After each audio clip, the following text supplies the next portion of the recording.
Saya mohon kalau anda lagi bersalawat, ingat itu semua.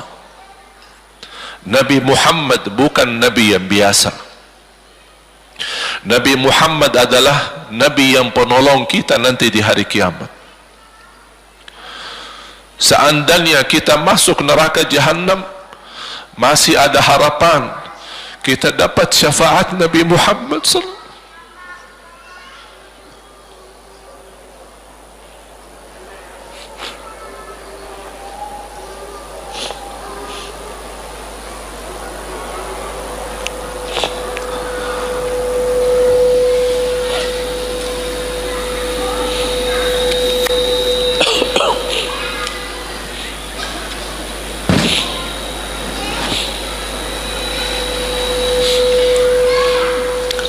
Ia masuk neraka saja dapat syafaat Rasul.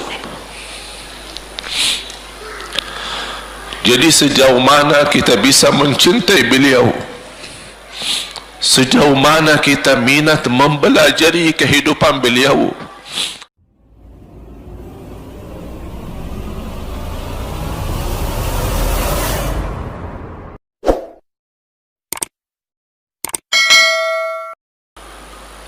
Yang saya ingin, selain apa yang saya sampaikan, amalan ini mohon diberikan perhatian lebih banyak. Sederhana, mudah, tapi manfaatnya luar biasa. Amalan itu adalah bersalawat kepada Nabi Muhammad sallallahu alaihi wasallam.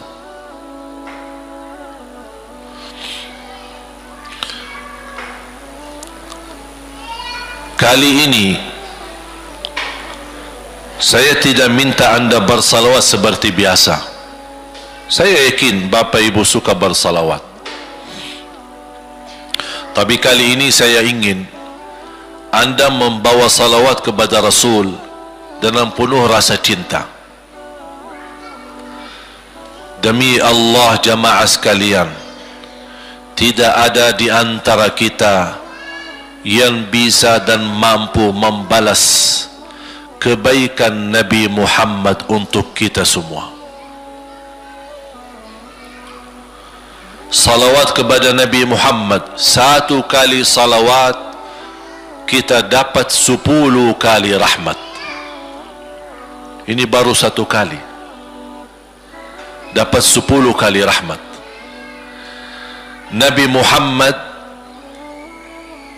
menjadi Nabi kebanggaan kita, rahmatan lil alamin, termulia akhlaknya, yang paling mulia akhlaknya terhadap istrinya, itulah Nabi Muhammad sallallahu alaihi wasallam. Setiap malam saya suka minta maaf sama istri saya. Saya sampaikan, mohon maaf, saya belum mampu menjadi semulia akhlak Nabi Muhammad sallallahu alaihi wasallam. Yang termulia akhlaknya terhadap istrinya Nabi Muhammad. Makanya kata Rasulullah di hadis yang sahih,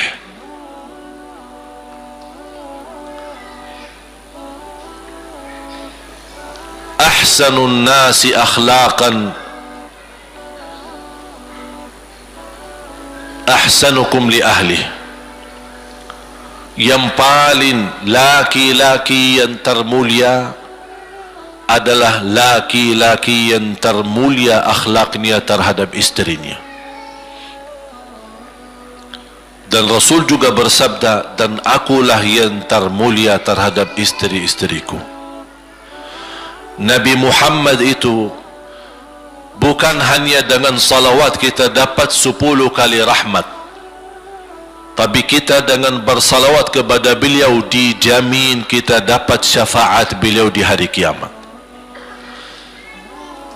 Bahasa syafaat yang kita semua sudah tahu, semua berkeinginan mendapatkan syafaat, dan semua berdoa mengharapkan syafaat Nabi Muhammad sallallahu alaihi wasallam. Tapi Bapak Ibu, belum tahu sejauh mana kemuliaan syafaat yang kita tunggu yang diberi nanti oleh Rasulullah SAW.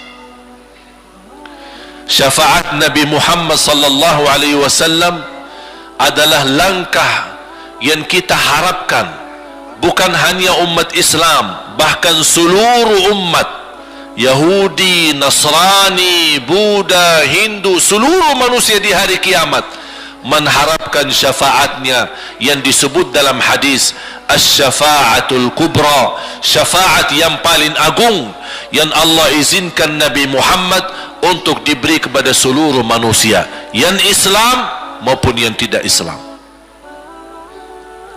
Karena di saat hari kiamat seluruh makhluk Allah Subhanahu wa ta'ala, seluruh manusia, bahkan bangsa jin, semuanya berdiri habis dibangkit oleh Allah Subhanahu wa ta'ala, semuanya berdiri di hadapan Allah menunggu hisab dimulai lebih dari 50.000 tahun.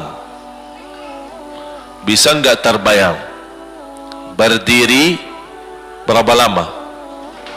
50.000 tahun. Dan semuanya keadaan laki dan perempuan sebagaimana baru dilahirkan. Bisa enggak Bapak Ibu terbayang? Sekarang mohon maaf, ibu-ibu yang begitu berjilbab, pakaiannya yang rapi dan sopan, Masya Allah, tertib, bersih, make up, cerah mukanya, bisa menarik perhatian. Betul enggak? Bagaimana di hari kiamat? Semuanya di satu tempat, disamakan, laki sama perempuan campur, dan semuanya dalam keadaan sebagaimana baru dilahirkan, tidak berpakaian apa-apa. Ketika Rasul menceritakan kepada Siti Aisyah pun kaget. Ya Rasulullah, laki dan perempuan sama-sama. Kefikiran Siti Aisyah kemana? Malu dilihat oleh orang. Apa kata Rasulullah SAW? Wahai Aisyah, di saat itu kesibukan manusia pandang kepada Allah Subhanahu wa ta'ala, menunggu hisab lebih daripada kefikiran yang lain. Bisa enggak terbayang? Saya yakin tidak bisa terbayang. Mohon maaf, apapun kesibukannya, biarpun dahsyat yang menarik perhatian, tetap ada kesempatan masih cuci mata. Betul enggak?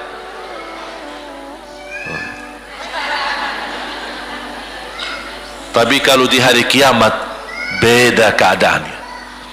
Apapun yang saya jelasin tidak akan mungkin Bapak Ibu bisa bayangkan, karena itu bukan dahsyat lagi, tapi di luar batas kemampuan kita. Makanya Siti Aisyah sebagai manusia wajar kalau terkejut. Ya Rasulullah, kami dan laki-laki sama-sama. Rasul maklumi fikiran Siti Aisyah sebagaimana memaklumi fikiran kita yang sama. Tapi ternyata kalau di sana beda. Makanya di saat itu belum lagi matahari didekatkan.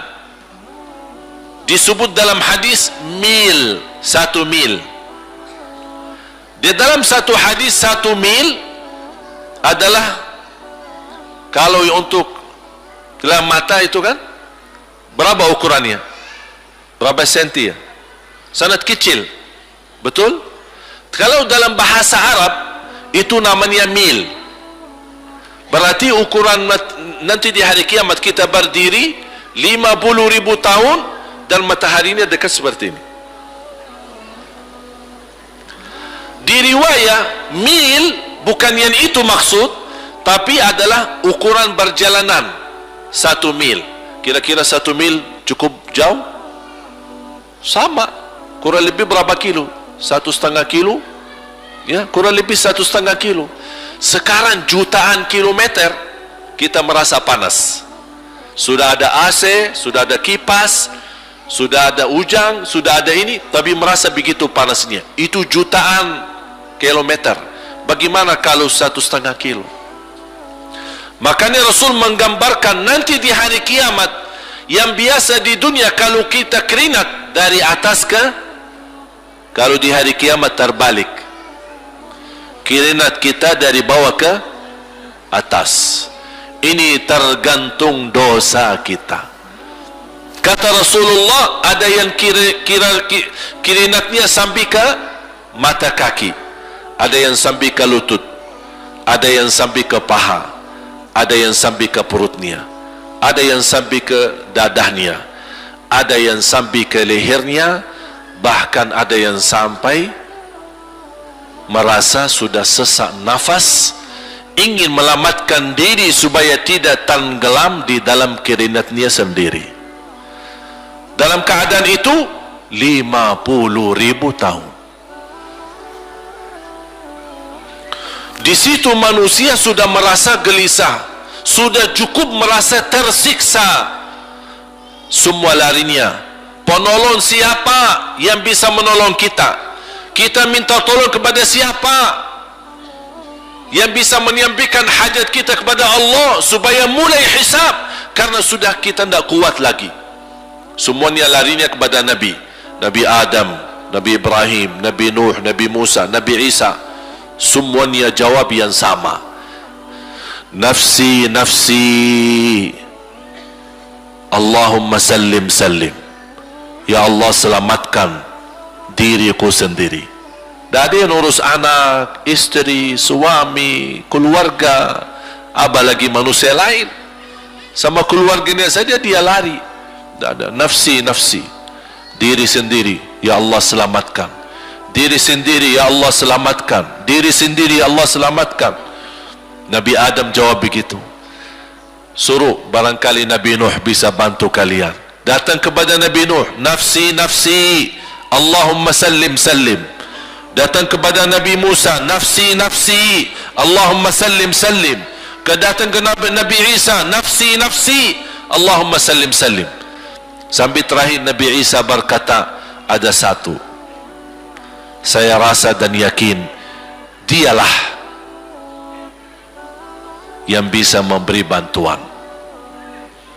Dia tunjukkan, itu dia, namanya Muhammad sallallahu alaihi wasallam. Bayangkan semua manusia ini ada sekarang yang masih hidup berapa miliar, kita tidak bisa dihitung berapa jumlah penduduk bumi. Bayangkan dengan umat terdahulu semua dikumpulkan dan semua menarah satu arah kepada Nabi Muhammad, minta tolong, ya Rasulullah, ya Muhammad, ya Habiballah, tolong syafaatkan. Barangkali dengan bantuanmu, doamu, syafaatmu bisa ini mulai dihisab supaya terselesai siksa yang kita hadapi. Begitu mereka datang, apa jawab Rasulullah SAW? Allahumma sallim, sallim, ummati, ummati. Ya Allah, selamatkan umatku, umatku.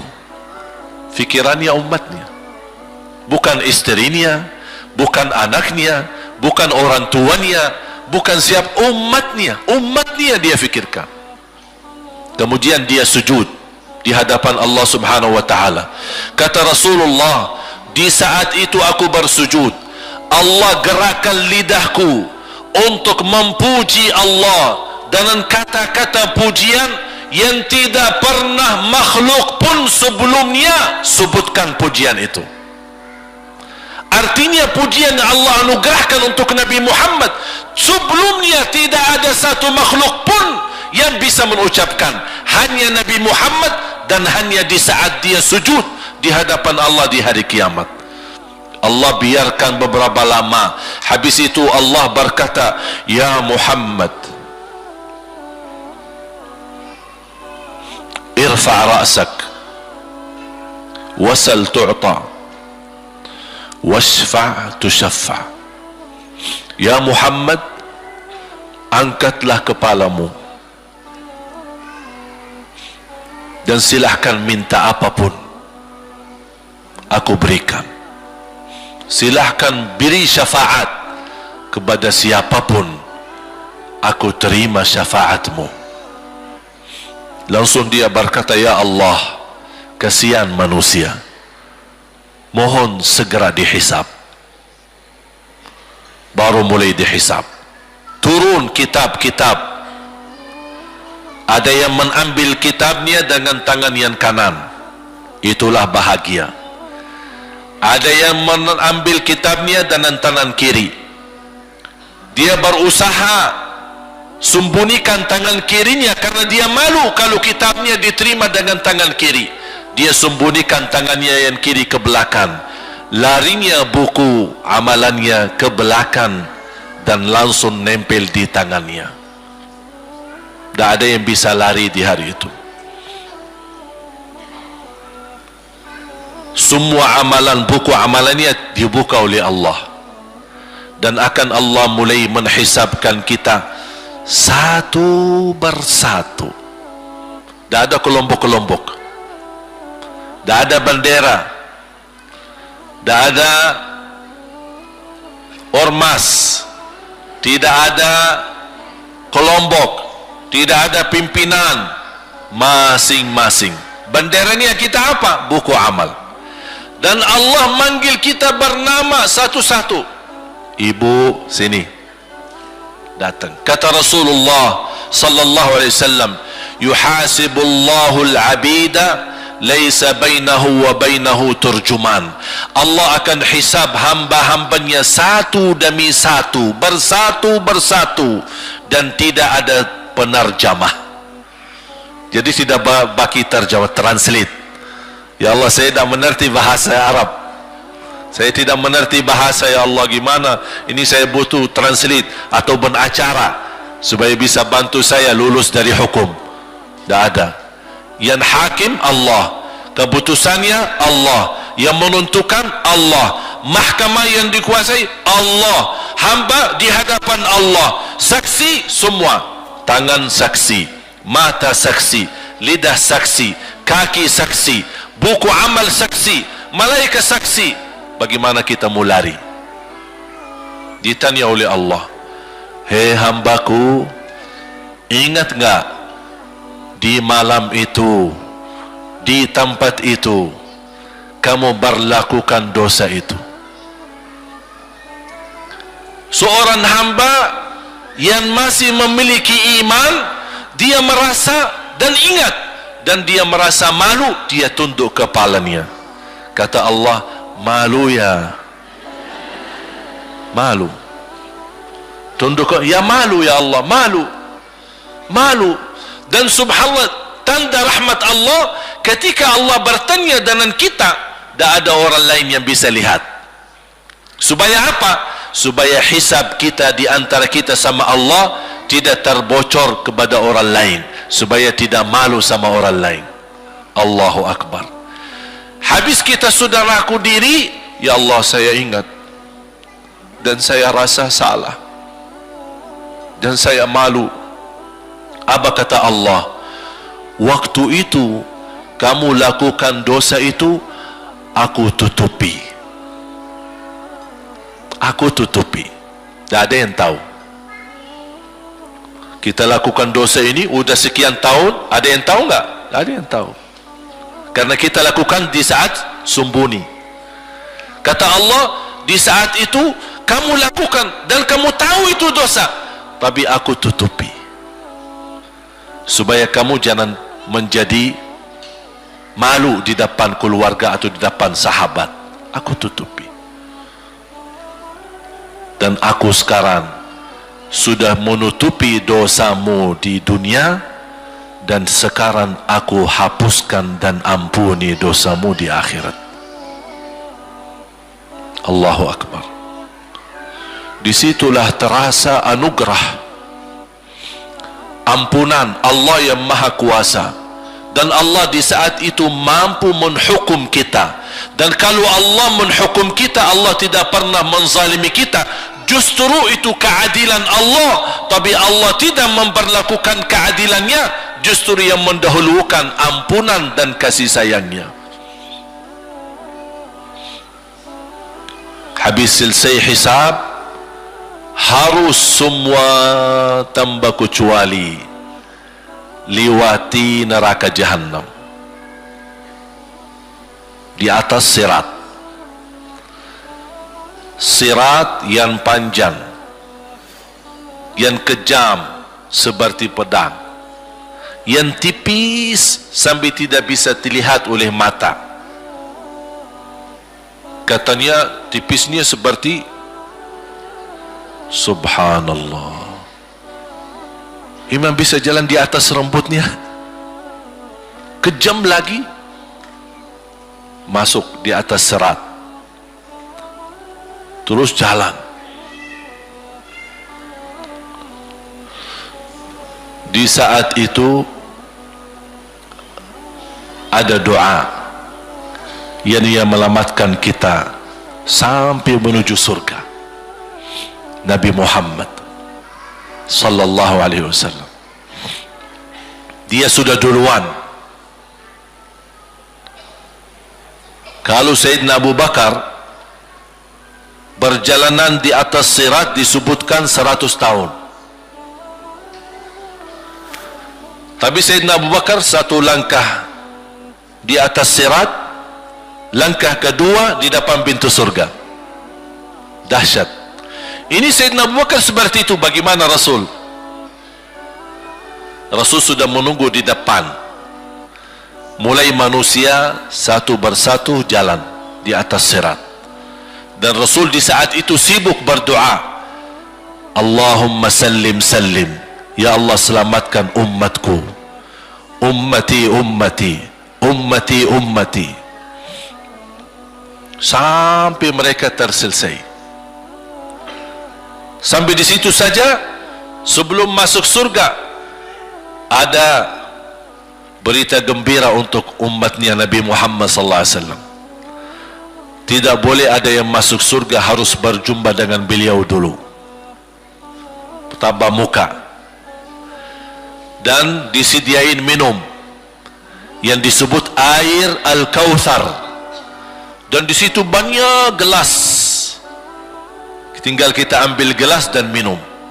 Begitu kita mau ambil gelas dan minum, datang Rasul, jangan kamu minum langsung dari tanganku sendiri. Barang siapa yang minum dari tanganku tidak akan haus selama-lamanya. Allahu Akbar. Di situ terasa kemuliaan. Begitu kebahagiaan kita bertemu dengan Nabi Muhammad dan bisa langsung minum dari tangan Nabi Muhammad sallallahu alaihi wasallam. Bukan hanya begitu saja, bahkan Nabi Muhammad memegang tangan kita, mengajak kita masuk 8 pintu surga. Ada 8 pintu. Rasul bersabda, satu pintu luasnya seperti antara langit dan bumi. Satu pintu antara langit dan bumi luasnya. Dan kata Rasulullah, di saat itu akan manusia gesa-gesaan untuk masuk surga. Itu tanda apa? Banyak yang akan masuk. Mudah-mudahan kita terhitung dari yang banyak. Begitu ahli surga masuk, kira-kira Rasul berhenti? Ahli surga sudah masuk, sudah aman? Tidak. Rasul balik lagi, keluar dan menuju dari langkah sirat yang pertama, melihat ada enggak ternyata ada di antara umatnya yang tersisa, yang dosanya terlalu banyak, gesa-gesaan di jalan, merangkak di jalan sampai jatuh di dalam neraka. Rasul mana mereka? Masuk ke neraka. Kata Allah subhanahu wa ta'ala melihat keadaan Nabi Muhammad SAW, apa yang dibutuhkan lagi? Kata Rasul, ya Allah, saya tidak akan puas masuk surga sampai hamba-hambamu yang ada di neraka, umatku, diselamatkan. Allah subhanahu wa ta'ala mengizinkan Nabi Muhammad keluarkan dari neraka. Dia keluarkan. Sudah cukup ya Nabi Muhammad? Tidak cukup ya Allah, masih ada lagi. Diambil lagi, dikeluarkan, diambil lagi, dikeluarkan. Artinya dari umat Nabi Muhammad yang masih banyak dosanya, yang masih banyak kelewatannya sama Rasulullah, yang tidak pantas memberi kemuliaan kepada Rasulullah SAW, dapat pula syafaatnya Nabi Muhammad. Yang tidak pernah memberi tanda sayang dan cinta kepada Rasul, dapat rasa sayang dan cinta Nabi Muhammad SAW. Sambil kata malaikat Jibril, demi Allah saya melihat Nabi Muhammad mengambil manusia dari neraka Jahannam, diselamatkan dari siksa dan membawa mereka ke surga. Kata malaikat Jibril, sambil aku kira tidak ada lagi yang tersisa di neraka Jahannam, saking banyaknya yang dikeluarkan oleh Rasul. Itu syafaat Rasul sallallahu alaihi wasallam. Oleh karena itu jamaah sekalian, ini yang saya ceritakan. Saya mohon kalau anda lagi bersalawat, ingat itu semua. Nabi Muhammad bukan Nabi yang biasa. Nabi Muhammad adalah Nabi yang penolong kita nanti di hari kiamat. Seandainya kita masuk neraka Jahannam, masih ada harapan kita dapat syafaat Nabi Muhammad sallallahu.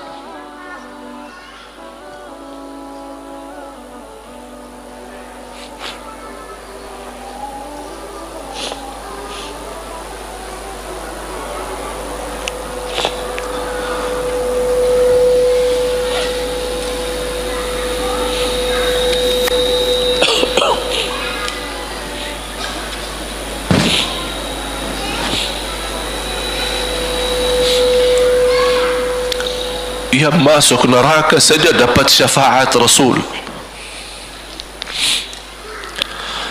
Jadi sejauh mana kita bisa mencintai beliau, sejauh mana kita minat mempelajari kehidupan beliau, sejauh mana kita mengenal sunnah-sunnah beliau. Di zaman ini umat yang paling bodoh terhadap beliau kita, umat Islam. Kita umat Islam banyak hal yang tidak tahu tentang beliau, tidak tahu bagaimana perjuangan beliau, bagaimana doa beliau untuk kita, bagaimana kesedihan beliau kalau ada di antara kita yang kena musibah atau keburukan, apalagi masuk neraka.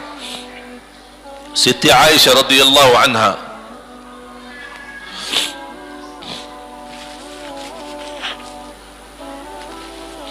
Siti Aisyah radhiyallahu anha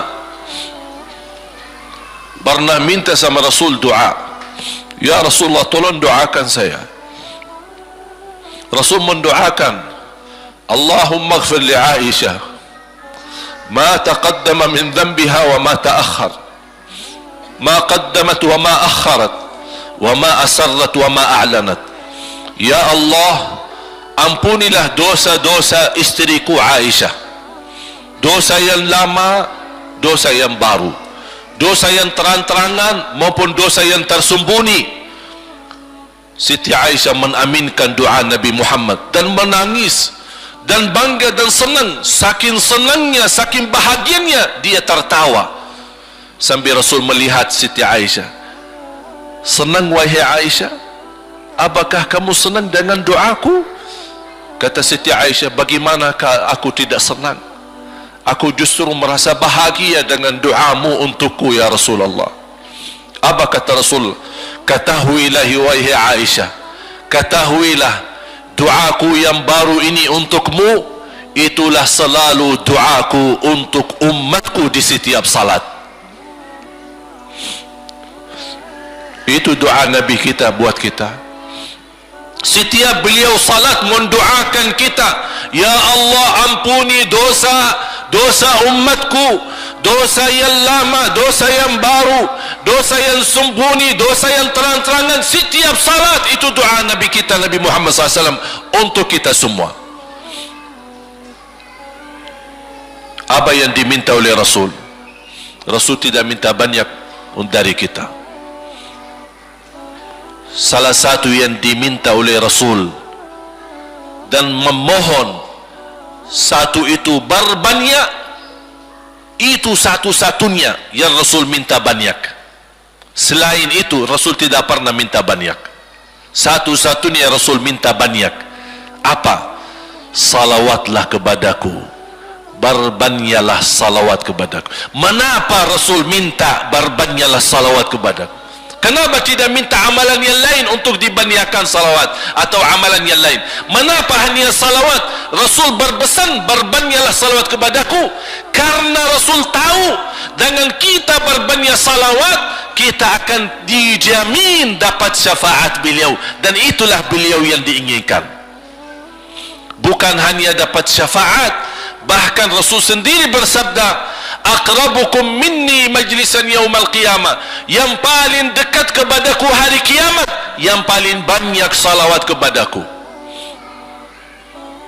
Bahkan berita gembira bagi seorang hamba umat Nabi Muhammad SAW, akthiru alayya minas salati yaumal jumu'ati wa laylataha fa inna salatakum tablughuni haitsu kuntum.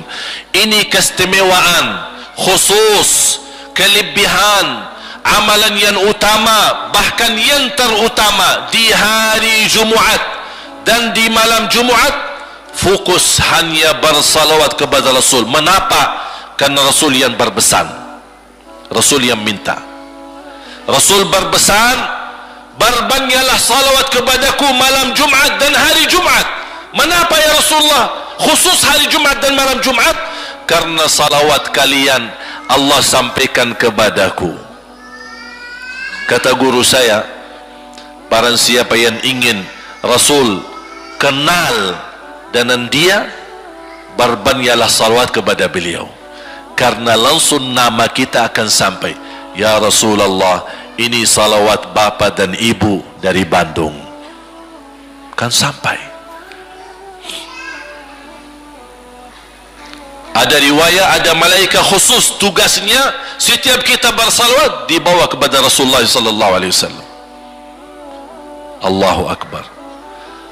Bahkan ada orang bertanya kepada guru saya, Syekh Muhammad ibn Mukhtar Asy-Syanqiti, dan beliau masih hidup.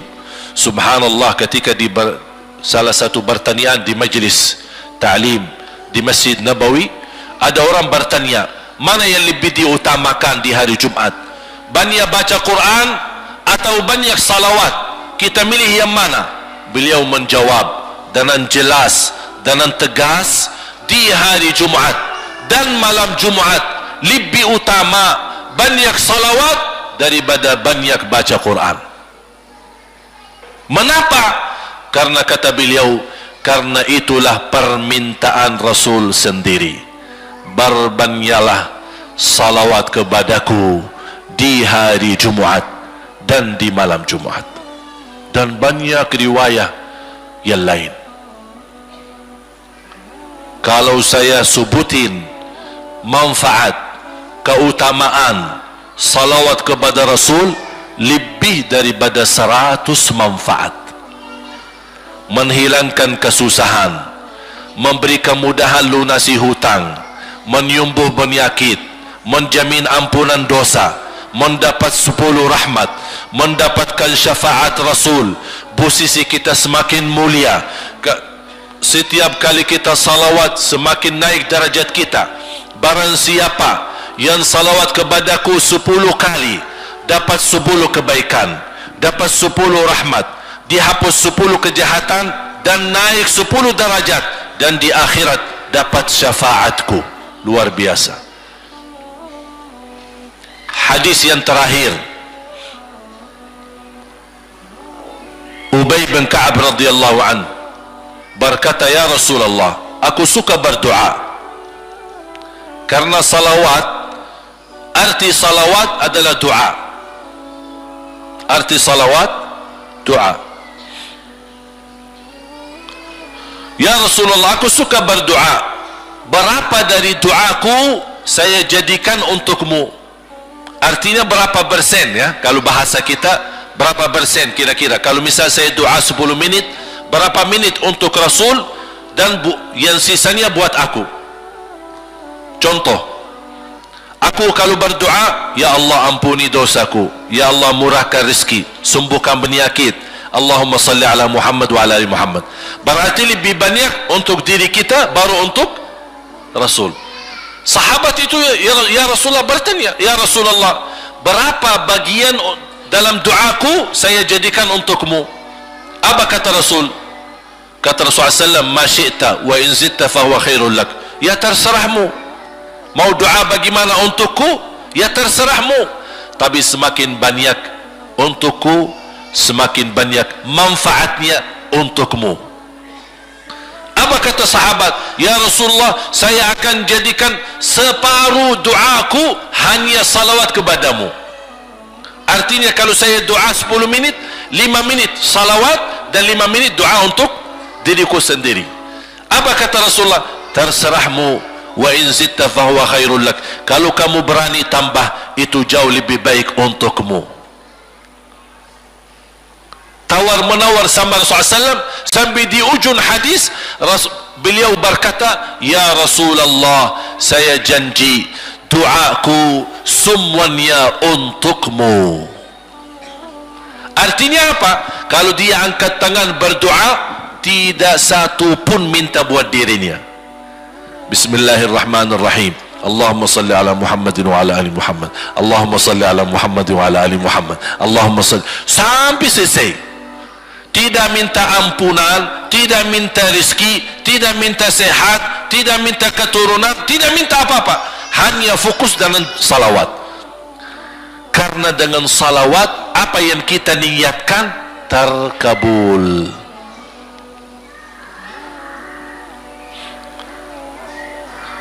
Saya dapat dari guru saya, nanti saya akan ceritakan bagaimana cara berdoa. Kata sahabat, ya Rasulullah, saya akan jadikan doaku hanya salawat kepadamu. Apa jawab Rasulullah SAW? Idzan taf'al yukfa hammuk wa yughfaru dhanbuk wa tuqda hajatuk.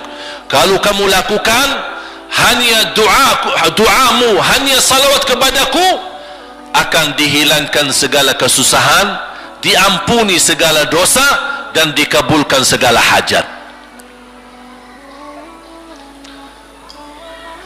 Kata ulama, apa yang diharapkan oleh manusia? Hidup di dunia tambah susah dan hidup di akhirat tambah dosa. Betul? Itulah kita dapat dengan salawat kepada Nabi Muhammad SAW. Berdoa, ketika anda berdoa, contohnya seperti ini. Setiap anda berdoa, biasa mulai dengan bismillah dan memuji Allah Subhanahu wa taala. Cukup satu kata memuji Allah dalam segala pujian, alhamdulillahi rabbil alamin. Segala puji bagi Allah. Ini mewakili semua pujian yang lain. Asmaul husna, segala sifat agung, segala kemuliaan diwakili oleh satu kata, alhamdulillahi rabbil alamin. Kata sederhana, kata tidak terlalu panjang, tapi maknanya sangat luas. Oleh karena itu boleh diulangi berkali-kali, alhamdulillahi rabbil alamin, alhamdulillah, sampai benar-benar merasa di hati. Karena ini ucapan mewakili segala pujian yang kita ingin sampaikan kepada Allah. Karena ada pujian yang kita ingat, ada pujian kata-kata yang kita tidak hafal, dan alhamdulillahi rabbil alamin mewakili segala pujian kepada Allah Subhanahu wa taala. Kemudian bersalawat, Allahumma salli ala Muhammadin wa ala ali Muhammad kama sallaita ala Ibrahim wa ala ali Ibrahim innaka Hamidum Majid.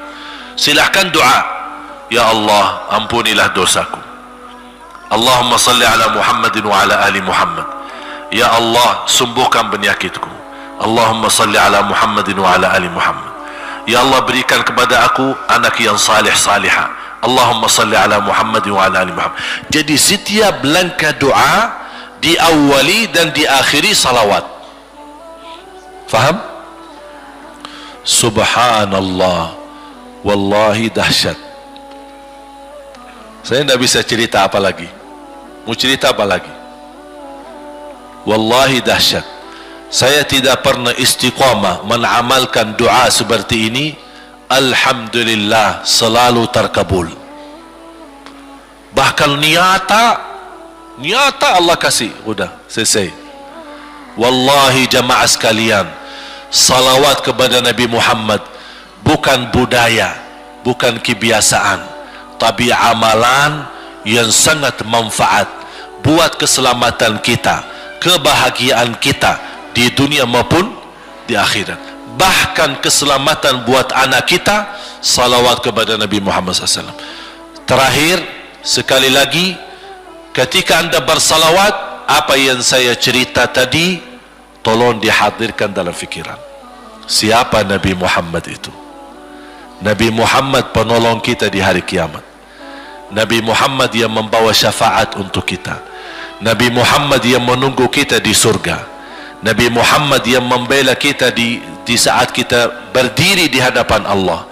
Nabi Muhammad yang akan membantu mendoakan kita saat jalan di atas sirat. Nabi Muhammad yang mendampingi kita nanti ketika kita minum dari air Al-Kautsar. Nabi Muhammad yang menemani kita masuk ke dalam surga. Nabi Muhammad yang tidak pernah lupa sama kita. Makanya ketika anda bersalawat dan membawa perasaan dan membawa penghayatan ini, insya-Allah jemaah sekalian akan terasa, ya Allah, ternyata indahnya salawat kepada Rasul. Karena sudah kontak di hati. Apalagi kalau anda begitu salawat dan salam, Rasul jawab. Rasul jawab kita, Waalaikumsalam ibu. Tapi cuma kita tidak dengar. Dia dengar salawat kita, dia dengar salam kita, tapi kita tidak mendengar jawab beliau. Allahu Akbar. Wallahi kalau bisa kita rasakan, wallahi ibu bapak akan sendiri menangis tanpa merasa. Sendiri, kok tiba-tiba nangis, kok tiba-tiba kok tidak bisa tahan diri. Karena Nabi Muhammad itulah yang semestinya sudah menguasai hati kita, sudah ada di hati kita, sudah mempenuhi rasa cinta di dalam hati kita. Makanya kata Rasulullah, tidak sempurna iman seorang sampai dia mencintaiku lebih dari ibunya, lebih dari bapaknya, lebih dari anaknya, lebih dari hartanya, bahkan lebih dari dirinya sendiri. Baru sempurna imannya.